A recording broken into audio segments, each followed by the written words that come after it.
Thank you for joining us. You're watching a career success video from Computer Coach. Computer Coach is a Tampa-based computer training center specializing in helping IT and business professionals add on the skills they need to reach their desired career goals. If you are job searching, in transition, or are looking for guidance, please feel free to reach out to us at www.computercoach.com. Now, let's get started. Well, good morning and hello, everyone. Thank you so much for joining us. My name is Danielle Ori. I'm the Director of Career Services at Computer Coach, and I'm joined by Cassandra Perez, who's our Director of Career Strategy at Computer Coach. For those of you who are not familiar with Computer Coach, we are a Tampa, Florida-based training center where we offer a variety of tech boot camps, continuing education, upskilling, and micro-credentialing for skills-based learning as well, and that's for experienced IT and business professionals and also those looking to break into tech. We provide free career strategy sessions that explore a range of training possibilities if that's something you're interested in, upskilling, or if you're, looking for a new job, something like that, and you want to get prepared for that. So we'll put something in the chat related to a career strategy session that you can schedule with us and we can become friends. But before we go any further, why don't we all put our LinkedIn in the chat so we can make sure we can connect and network with one another. We'll put mine in there as well. Never want to forget that. All right.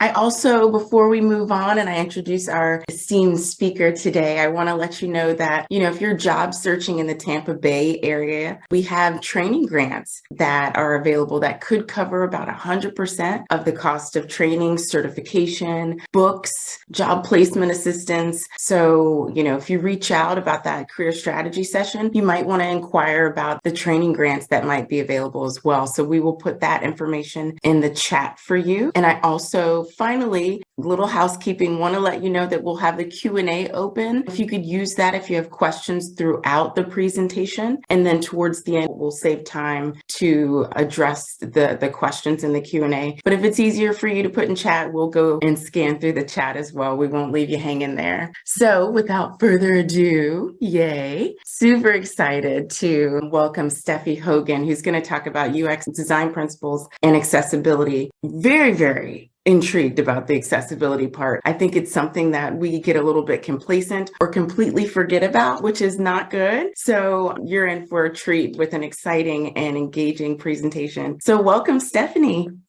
I hope it'll be engaging and fun.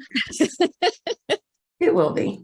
Okay, so I'm going to talk about this stuff today, and I know that there's probably people here with various levels of knowledge. I might cover some things that you already know. Hopefully there's a golden nugget in here for all of you, no matter what that is. So yeah, UX stuff and accessible design. A lot of people don't really know what UX is. Even people who work with UXers every day don't necessarily quite understand what user experience designers do. And what we don't do is make it pretty. We don't just make things pretty. And if any of you are familiar with this making things pretty thing, let me know in the chat, which I cannot see right now, but I will go back and look at later. What we do is make it useful. One of my favorite books recently is Ruined by Design by Mike Monteiro. And if you don't mind a little swearing in your educational materials, I highly recommend this book. But what he does say, and all of us completely agree in the profession, that art has as much in common with design as a lobster has with the carrot cake. What that means is that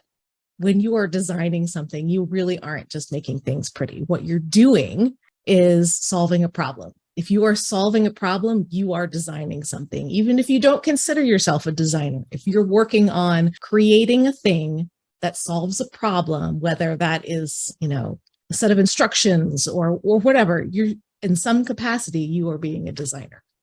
Now, user experience, what the heck is that?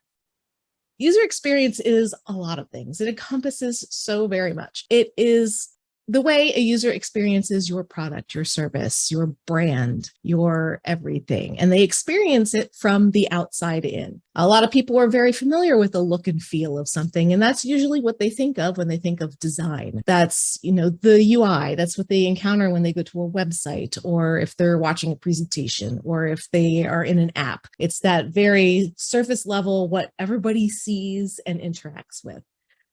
Below that is the how it sounds. That's the tone of your brand. That is the personality of your brand. A lot of different companies have varying styles of how they speak with their users, speak to their audience, and that is how it sounds, the tone. And then you get even closer to the center. That is how easy is it to use, and that is getting so close to the crux of user experience design. And of course, at the center, it all revolves around user needs and how it looks and feels, how it sounds, how easy it is to use absolutely means squat if you're not meeting the needs of the users. I can make the coolest, most easy to use app, but if a person can't accomplish what they need to accomplish, user needs are not being met at that point. But it's not just that. There is a third dimension to user experience, and that is an emotional dimension. This is the emotional duration over time. So if you are in the visual area, if we're talking about look and feel, the short term, people are think, oh, that's cute. Oh, that's really pretty, whatever. If it's done poorly, they get irritated. If you're talking about the tone of voice level and you go duration over time, if it's done well, it's catchy. If it's done poorly, it's really annoying. Ease of use. The funny thing about user experience and really well done user experience, things that are easy to use, it's easier to notice when it's done poorly than when it's done well, because you just don't notice when it's done well. You just go about your day, everything's great, you don't even think about it. But when it's done poorly, people get really cranky and they notice, and they will either never come back to you at all, or they will go to social media and complain a lot. I'm one of the latter, by the way. If you follow me on LinkedIn, you might see that happen. Yeah. So, but over time, when we're talking about user needs, if it's done well, you're really going to have loyal users, loyal customers, loyal audience members. They will be your super fans. They will be delighted by your product, service, presentation app, and they will, word of mouth. You'll get a lot more people word of mouth. It's a great place to be. And if the user needs are not met, people will just immediately jump. Of course, where we want to be is in this loyalty delight area. We want to do all of these things well, but most importantly, we want to meet user needs. Now, you might hear any of these terms. There's this thing called vocabulary inflation. Inflation, is that the word? User-friendly systems, human-centered interaction, human-centered design, user-friendly systems, all these things here. What really bothers me is I've been in UX since before UX was really a thing. I've been doing it before it was a field. And then as the field grew, it kind of filtered out into its own specialties, which is amazing. It's been wonderful to watch. There's so many opportunities for you. But what this all boils down to right here is that it is all the same thing. It's all about user experience. Another thing you'll probably hear a lot of or see a lot of when you're looking up what is user experience design, how can I be a user experience designer? You'll end up seeing a lot of arguments or articles or debates about UX versus UI and what one is and what the other is. And it really bothers me because they're not separate things. UI is part of UX. One is part of the other. It would be like saying putting UI and UX against each other is like putting Captain America against the Avengers, but the Avengers has Captain America in it already. So it's kind of silly. UI is part of UX. It's just a different kind of specialty or different set of tasks, different parts of things that you are addressing within a design or a product or an experience. So what is the ROI of UX? How can you get people to, maybe if you want to get your company started in this, there's some really great statistics about this. Now, a research done by IBM and NASA recently revealed that for every $1 invested in UX can result in a return of up to $250, which is impressive because like a few years ago, it was $1 turned into $100 of return. So it's even more important Every year, it gets more important to have UX, to invest in it. Good UX can increase the conversions on a website by up to 400%. People will get to that end of where you want them to go, whatever the goal is for your users, whether it's to sign up for a newsletter, enroll in a course, or, buy something. Better UX, the more likelihood that they will get to that goal. And good UX can improve user satisfaction by 30%. Another one is accessible UX, specifically accessible UX, can reduce costs by as much as 50%. What? So this is fun. What I hear a lot of when I bring up accessibility and trying to bring that into the design process as early as possible is a lot of times clients and companies will say, we don't have the time or the money to do that now. Let's do that later. What happens then is if we don't make sure that we are building accessibility in from the beginning, when we get to the end, we're building it out, it's gone to the developers, it's gone into testing, and it's been launched, then we find all kinds of problems that people can't use it well, all kinds of accessibility problems. Then it has to go back to the beginning. It has to be redesigned, and all that work gets doubled. And so if you start it from the beginning, it really doesn't take that much time or thought once you're used to thinking in the mindset of accessible design to incorporate it from the beginning. So what do UX designers focus on? We focus on five key things. It is kind of like this iceberg here. At the very bottom, you don't see, let me back up a second.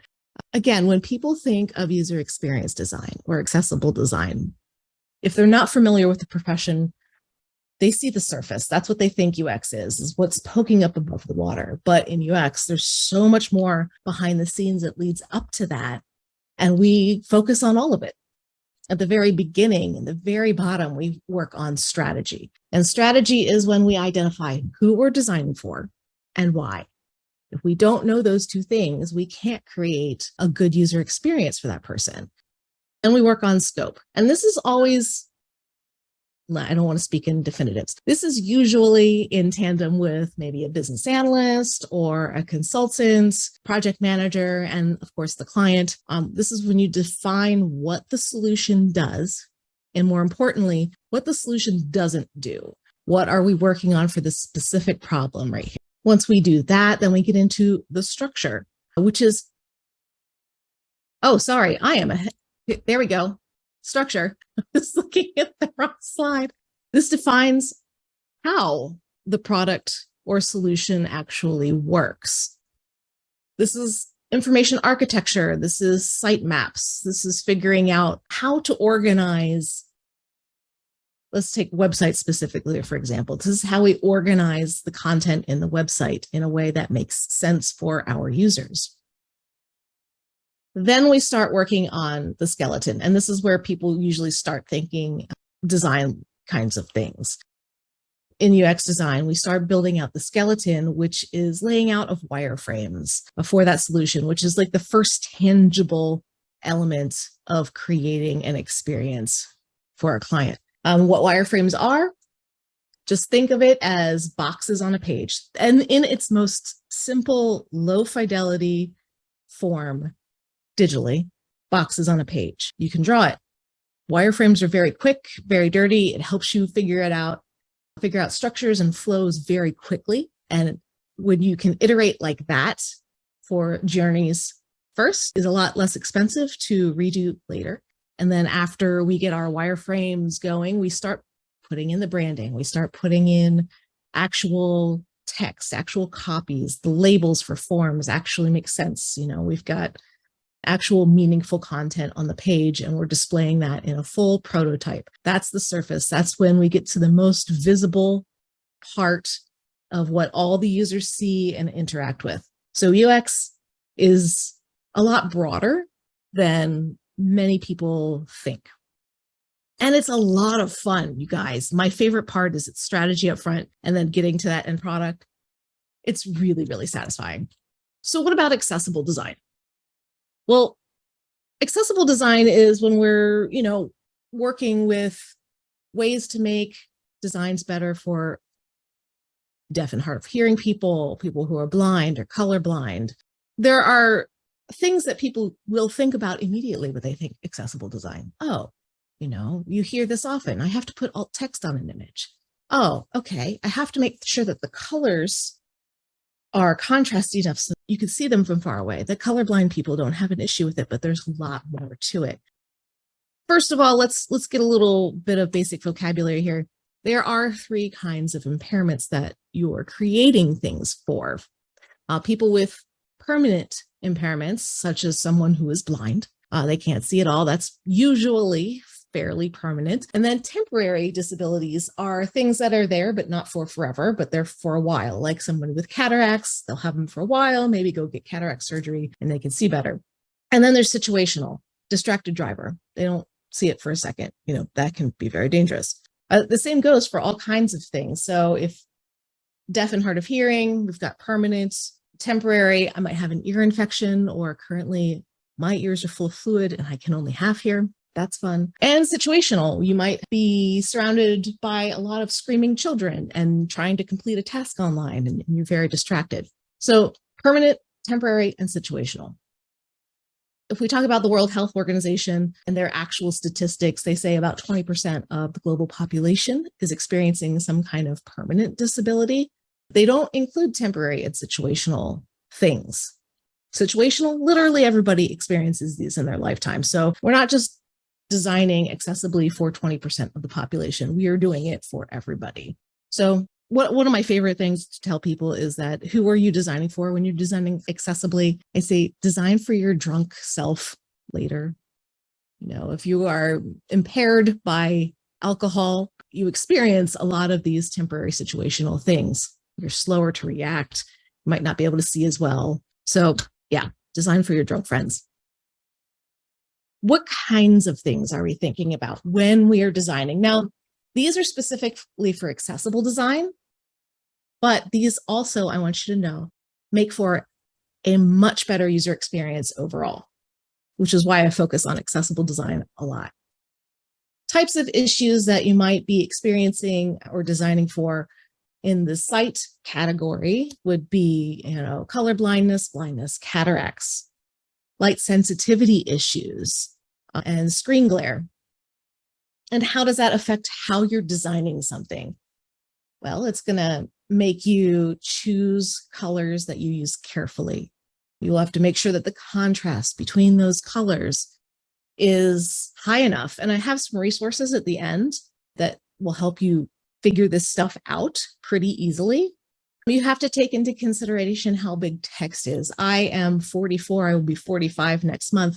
And even though I have LASIK, have had LASIK done, very tiny type is still hard for me to read and it gives me a headache. So, you think of your aging population. I don't like being in that part, but I am. Consider how small you're making that text and how important that text is. Make sure you're using white space efficiently. I will show some examples in a little bit of this. One thing I want you to know is the use of pure black on pure white and vice versa, right? This is important for people with light sensitivity issues, and there are a lot of people with them. If you use pure white on pure black, but I think it's more the other way around. When people are trying to read text that way, oftentimes the text will vibrate or do some kind of crazy things. So for light sensitivity issues, just be cognizant of how you're using that. Usually I use white and then a very dark gray, like a 90% dark gray or something like that, just to ease back on that. Yeah, dark versus light slide backgrounds. If you're doing presentations, just imagine yourself at a conference and the main stage is there and the screen is like, 20, 30, 60 feet big. It's huge. And they always have those big talks and the lights are dim. And then they put a slide up and it's all white background. You go blind for a second. That's what this would be for. Tab and reading order. This is, let's say I need to navigate using something that's not a mouse. I have tremors and I can't use a mouse very well, so I use a keyboard instead. I encourage you all to find a site, and I will show you an example in a little bit of this done very poorly. If you use the tab key to go through a website, are you landing on all of the important interactive elements? Are you landing on things in the menu? Are you, hitting everything in the correct order? So that's an important thing to take into consideration. And then if you do presentations, hey, those default slide layouts are built in a way that the tab and reading order is set up properly. So instead of going rogue with a blank slide template and putting stuff on there, try to use the built-in slide layouts for whatever software you're using. Cognition issues. All right, so this is something I like to focus on because of our neurodivergent population. And if you're not familiar with neurodivergence, there's neurotypical and neurodivergence. Neurodivergence includes ADHD, dyslexia, autism, dyscalculia, which I can never say properly. Anything that is different from the normal, and I put that in quotes, way of brain function. So what you need to worry about here with your design is how much text are you putting on your slide? How much text do you have on that web page? How much text is on that app or on a button? Are you overloading your users' brains? It's cognitive overload. If you are, then people will lose focus. They'll leave, they'll abandon the thing, or they'll just tune you out. Use plain English. Try not to use corporate jargon or too many acronyms or colloquialisms, things that are like local. If you say pop or soda, in Pennsylvania, we say red up your room. I try not to use that with anybody not from central Pennsylvania. It means clean up your room. So you want to make sure that it's really easy to understand. Anything that makes friction for your user is just making your experience worse and worse. Hearing issues, ear infections, noisy environments, children or pets bothering you, leaf blowers. I have leaf blowers and they all come at the same time from my neighbors and always when I'm in a meeting. But anyway, it's harder to hear with all of that stuff happening. And how does that affect you? Make sure you have the subtitles on all of your audio and video content. Have that option available. Make handouts or read-aheads for presentations. Have caption, I said subtitles for audio and video. Interaction issues. People who have muscular dystrophy, tremors, arthritis, they're getting older, they're missing a limb, and their arms are broken. Or, you're shopping around, you're holding a bag full of candy and you need to do something with one thumb on your phone.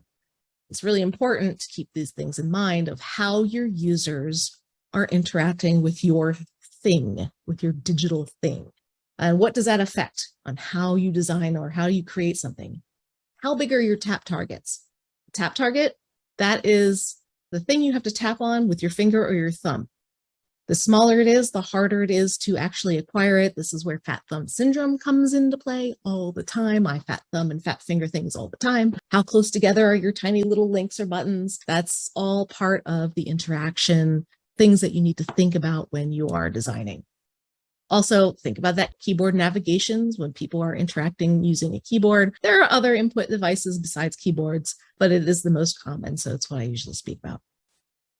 Oh, and for presentation friends or e-learning people, if you have those apps that are built out in specific ways, maybe for kiosks, or just have those tiny little links as you're trying to click on to get the answers to reveal, make sure you're making them large enough for people to interact with.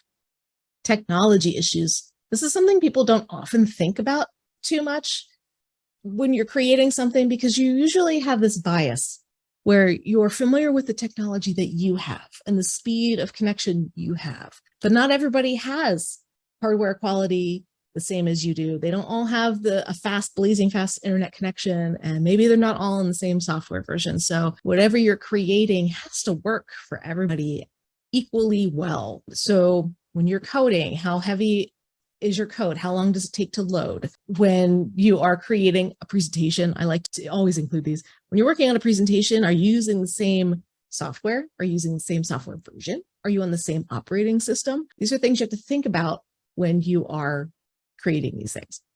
Okay, now this is a bulleted list. I hate bulleted lists, but I put it here and we're going to walk through some examples after this. It's the only bulleted list I have in here.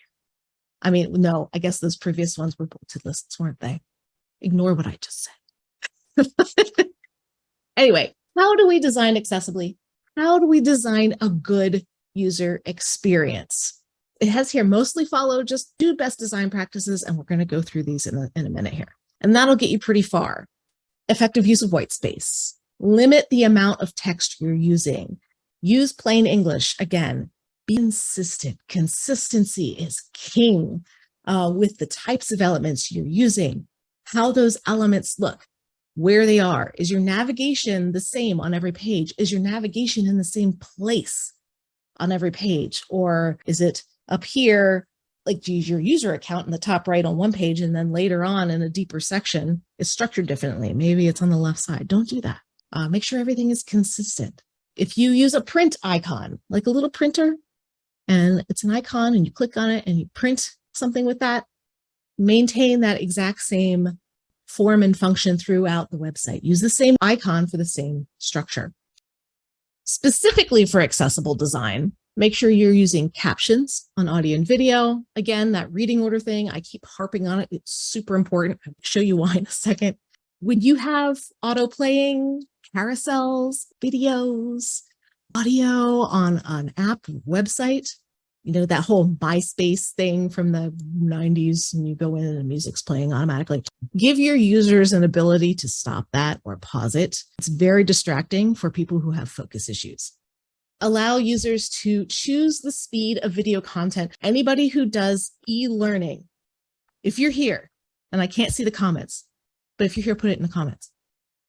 One of my biggest pet peeves is, a lot of the times you go into e-learning and there are videos, and yes, you have captions, which is awesome. But a lot of the times there are many systems that don't allow you to speed up the videos that you're learning from. And I always get the pushback that, well, because people are just trying to complete it as fast as possible so they can be done with it and they won't learn anything. The problem with that is, yes, there are some bad actors. Somebody is always going to use something to their advantage for bad. The issue is there are people who learn better when it's 1.5 times speed up to 2 times speed. I should have put that link. There's a study, and I'll try to update my slides here before I send them out to you to use. There is a study about learning speed. People with ADHD need to have that control. Disclosure, I have severe ADHD. So when I can't speed up a video to learn, I actually don't process what I'm learning, and I have to play it over and over again, which wastes more time and makes me even more frustrated. So do your users a favor and please advocate to allow for that ability to speed up video content for learning. I'll get off my soapbox for that. Don't rely on color alone. So if you have links, and I think I have an example coming up. If you have links and they're blue and the surrounding text is black, that's fine, except for some people can't see the difference of the colors. So make sure those are underlined links. The easiest thing you can do is have that underline there, which is a visual indicator that this is a thing you click on. I'll use that white space well and use descriptive link text. Now let's get into actual examples because I'm probably sure you're itching for that. Let's talk about alt text. Alt text is a pain in the butt. I'm not going to lie. I often forget to do it, because it's still not ingrained into me as an essential part of my workflow. I'm trying to get better at it every day. That's the important part. Just do a little better today than you did yesterday. It's super important. So when you are tabbing through a website and it gets to a picture, and if there's no alt text, it will probably read the name of the image file. So it could be 123 baseball _ yesterday.jpg. It would probably read that. So put alt text, or when you're creating the content, write this up for your people who are building the thing. Bad alt text for this might be something like player hitting a bat at a baseball field. But why, Steph? Why is that bad alt text? That doesn't make sense. Yeah, the image shows that clearly that's what that is. But this is also a picture of Fenway Park, and the Red Sox, David Ortiz, I think, is hitting the ball over right field. And that information might be important to your audience. It all depends on who your audience is. So good alt text for one audience might be bad alt text for another. Good alt text for this for a different audience could be David Ortiz of the Boston Red Sox batting from home plate at Fenway Park. Okay, then we have, oops, I went the wrong way. Charts. Now, charts, you have to put alt text on them, and this is not a fun one. This is not typically very easy. However, once you start understanding how to create alt text, you might notice that how you display information gets better and better over time, because if you can't explain your chart simply, there's probably a better way to display that information anyway. So for this, I want you to go for a formula of chart type of data, where whatever the reason is you're using that chart. So this chart, not so good kind of alt text would be chart showing global temperature change from 1850 to 2019. Why isn't it so good? Yeah, I said they're showing the change, but it doesn't tell me what the change is. So better alt text would be colored stripes of chronologically ordered temperatures where they increase in red to show the warming global temperature. Okay. Sometimes you have to think for a bit for these, but it's super, super important. There are some best practices that you can take away for writing alt text. Be specific, add context that is appropriate for your audience. Keep it brief. It doesn't have to be a novel.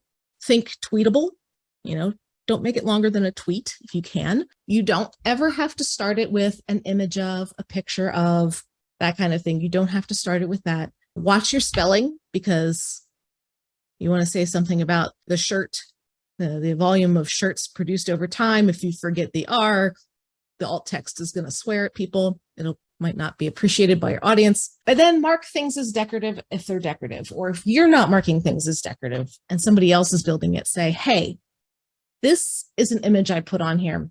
It doesn't promote the meaning. It's not a major part of the story. It's just there to look pretty. There are ways to make that so that screen readers do not announce it to people. They don't say red square, that kind of thing. Mark it as decorative. So you can do that. If you're doing presentations, there's a way to do it. If you're creating prototypes and you want to make sure that's marked as decorative, leave a note for your developers. If you're developers, try to get that information from the people you're getting the prototypes from. Okay. Descriptive link text is super important, and I want everybody here, in anything that you ever create that has a link in it, I need you to promise me, because this is probably my number one pet peeve. Never use the words click here as your link text. This is what happens if somebody goes in and they have a list of links that they're going through. It'll say link, click here, link, click here, link, click here. That's what the screen reader will say, and no one will know where it's going. So you want it to be descriptive.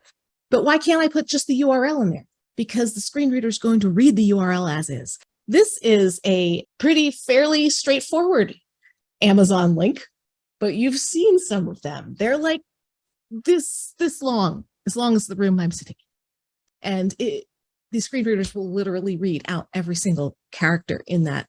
And don't put your users through that. That's terrible user experience. So do something like, for this example, check out this amazing PowerPoint book.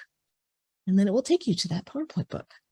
So be very descriptive with your link text. Now, this last slide has a whole bunch of resources. I'm going to have that sent out to you, but I want to show you some examples. Let me get out of the PowerPointies. I'm still sharing the screen. Yes. Okay, good. We're going to make that go away. And okay, when I talk about effective use of white space, this is not effective use of white space. I mean, there's a whole bunch of area that's open and everything, but look at this navigation menu. I've seen too many companies have like mega menus, way overloading. The cognitive overload here is extreme. I opened it and then I close it, and I don't even know why. Why is this tooltip here? That's ridiculous. Yeah, there's a lot of text, lots of bulleted lists. That's even a double bulleted list. I don't even know what's going on there. So we're talking about poor use of white space, weird things. If I go here, I see this, and then there's that menu. Let me show you how this reacts with the keyboard tabbing. Let's see. Tab. When I tab through, you will see on the top right, I'm pointing at it like you can see me pointing at it. You'll see a blue outline around things that are focused on by the keyboard. All right, here we are. First link in this website is the store, and contact us. There's already an issue because there should be a skip link there, which skips all over the navigation to get to the content right away. And then we go into the search bar, right? What do you think is next? The search button. Next is join us. Next is login. Where should it go next? I hope you're saying the navigation menu. I want you to watch where it goes. Nowhere. And then it goes to this sub-navigation at the top. It completely skips the hamburger menu. There's no way for anybody using a keyboard to actually navigate this site. So that's the huge importance of tab order and making sure that you can get around. Now, Yes, apparently these people have a redesign coming this year. A friend of mine found this for me, is their 23 redesign, which is visually much better. Sadly, it is just as inaccessible as the previous one. So we've got an auto rotating carousel, but there's no way for me to pause, stop it, which is an issue. Now Zoom is all up in the way. Zoom, seriously, what are you doing? Good examples of this would be, look at the white space here. Apple just launched this week, I guess. I don't know. Is their inclusion and diversity site. It's great. And it's big. The text is big. It's very contrasty. I can read this so very easily. Am I even at 100%? Yeah, that's 100%. I just wanted to make sure it wasn't blown up too much. So it's easy to read. You can see the clear delineations between chunks of content. When there's text over an image, there's a gradient behind it, so it's easily read. And it's super, it's just, my brain is happy because it's not confused as to where I need to focus. Very low cognitive load here. And if my tabbing didn't start from the very beginning. So I hit tabs. Here we go. Apple doesn't have a skip link. What? I'm just noticing this. It makes me sad. Anyway, so it goes through all of the clickable things here. And is this pausable? I'm not even going to hit that because that might be a video. Oh, yes, it is. I can pause. Look at that, Apple. I could pause the carousel. See, that's what we should be doing. So overall, I know it's 10:45. I need to stop talking so we can get some questions in because I could go all day for this. I'm going to stop sharing for now. So it's really key to consider who you're designing for as a user experience designer. It's especially important to consider who you're designing for when you're designing accessibly, and everybody should be designing accessibly from the very beginning. Just think of the cognitive overload on your users. How easy is it to get through there? But nothing matters unless you're meeting the user needs. So that who you're designing for and why is the very basic thing you need to know to then blow out a good user experience. To learn more about our training programs, classes, and what sets us apart, please visit our website at www.computercoach.com.